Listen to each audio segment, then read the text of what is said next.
بسم اللہ الرحمن الرحیم۔ السلام علیکم محترم سامعین کرام، حضور نبی کریم خاتم النبیین صلی اللہ تعالیٰ علیہ وسلم نے مہمان نوازی کے بارے میں حکم دیا، اور حضور تاجدار مدینہ رحمۃ قلب و سینہ صلی اللہ تعالیٰ علیہ وسلم ہمیشہ مہمان نوازی فرماتے تھے، اور دوسروں کو بھی اس بات کی تلقین کرتے تھے کہ مہمان اللہ تبارک و تعالیٰ کی طرف سے بھیجا ہوا ہوتا ہے، اور مہمان جس بھی گھر میں جاتا ہے تو وہ اپنا رزق اور میزبان کا رزق اپنے ساتھ لے کر جاتا ہے۔ اس طرح کے بے شمار فضیلتیں اور حکایات موجود ہیں کہ حضور نبی کریم خاتم النبیین صلی اللہ تعالیٰ علیہ وسلم نے جو مہمان کے بارے میں ارشاد فرمایا کہ مہمان کی خدمت کرو، اللہ تبارک و تعالیٰ کی طرف سے یہ بھیجا ہوا رحمت اور برکت لے کر آتا ہے۔ تو یہ تو حضور نبی کریم خاتم النبیین صلی اللہ تعالیٰ علیہ وسلم کا فرمان ہے۔ تو جو اللہ کے پیارے حبیب صلی اللہ تعالیٰ علیہ وسلم مہمان کے بارے میں اتنا ارشاد فرما رہے ہیں، وہ خود کتنے مہمان نواز ہوں گے۔ یقیناً وہ تمام کائنات میں سب سے زیادہ افضل و اعلیٰ مہمان نواز ہیں۔ حضرت سیدنا ابو عبد الرحمن سلمہ علی رحمۃ اللہ علیہ سے منقول ہے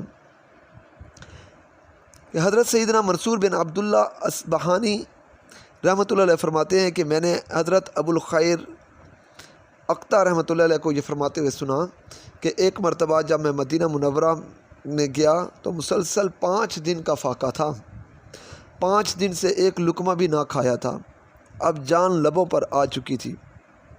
چنانچہ میں نے حضور تاجدار مدینہ رحمۃ قلب و سینہ صلی اللہ تعالیٰ علیہ وسلم کی بارگاہ بے کس پناہ میں حاضر ہوا، آپ کے روضے مبارک کے سامنے کھڑے ہو کر سلام عرض کیا، پھر امیر المومنین حضرت سیدنا صدیق اکبر اور امیر المومنین حضرت سیدنا فاروق اعظم رضی اللہ تعالی عنہما کو سلام عرض کیا، پھر پیارے آقا مدینہ والے مصطفیٰ صلی اللہ تعالی علیہ وسلم کی بارگاہ بے کس پناہ میں فریاد کی کہ اے میرے آقا، اے میرے سردار، اے تمام جہانوں کے تاجدار، اے تمام جہانوں کے لیے رحمت بنا کر بھیجے جانے والے میرے پیارے آقا، میرے دل کا چین، دل کا سرور،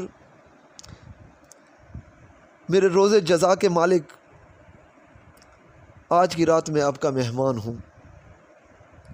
حضور، آپ سے بڑھ کر کوئی مہمان نواز نہیں ہے، آج رات میں آپ کا مہمان ہوں۔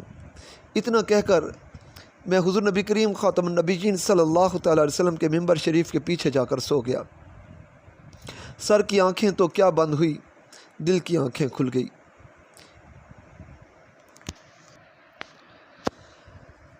میرا سویا ہوا نصیب جاگ اٹھا، میرے مشکل کشا، میرے آقا، میری جان کے مالک اپنے غلام کی حالت زار دیکھ کر مشکل کشائی کے لیے خود تشریف لے آئے۔ خواب میں پیارے آقا کریم صلی اللہ تعالی علیہ وسلم کی زیارت ہوئی۔ آپ کے دائیں جانب امیر المومنین حضرت سیدنا ابو بکر صدیق رضی اللہ تعالی عنہ اور بائیں جانب امیر المومنین حضرت سیدنا عمر فاروق اعظم رضی اللہ تعالی عنہ، اور حضور پاک صلی اللہ تعالی وسلم کے سامنے امیر المومنین حضرت سیدنا علی المرتضیٰ شیر خدا رضی اللہ تعالی عنہ حاضر تھے۔ امیر المومنین حضرت سیدنا علی المرتضیٰ شیر خدا کرم اللہ تعالی وجہ الکریم نے مجھے بیدار کیا اور فرمایا، اٹھو، دیکھو حضور نبی کریم خاتم النبیین صلی اللہ تعالی علیہ وسلم تشریف لائے ہیں۔ اتنا سنتے ہی میں اپنے پیارے رحیم و کریم آقا صلی اللہ تعالی علیہ وسلم کی طرف دوڑ پڑا اور آپ صلی اللہ تعالی علیہ وسلم کی مبارک پیشانی کا بوسہ لیا۔ پیارے آقا کریم مدینہ والے مصطفیٰ صلی اللہ تعالی علیہ وسلم نے مجھے ایک روٹی عطا فرمائی اور تشریف لے گئے۔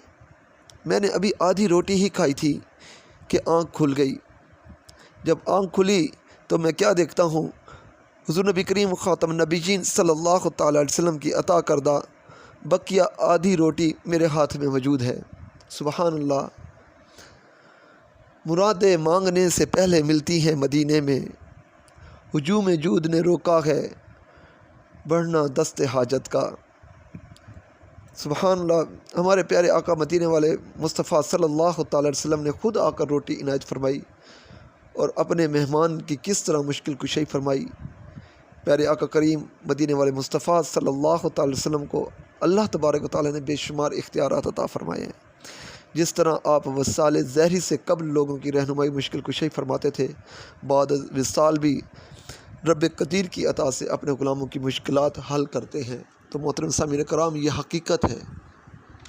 آپ جب بھی کبھی آپ مدینہ شریف جائیں تو آپ نبی کریم خاتم النبیین صلی اللہ تعالی وسلم کی بارگاہ میں حاضر ہوئیں اور آقا کریم صلی اللہ تعالی وسلم کی بارگاہ میں عرض کریں کہ حضور، آج ہم آپ کے مہمان ہیں، تو یقیناً وہ مہمان نوازی فرمائیں گے، جو حاجت طلب کرو گے تو وہ عطا فرمائیں گے۔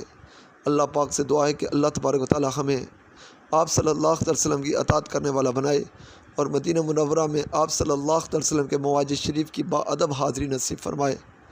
اور اللہ پاک سے دعا ہے کہ آپ نبی کریم خاتم النبیین صلی اللہ علیہ وسلم پر تا حیات کروڑوں درود السلام بھیجنے والا بنائے۔ آمین ثم آمین بجاہ النبی الامین صلی اللہ تعالی علیہ وسلم۔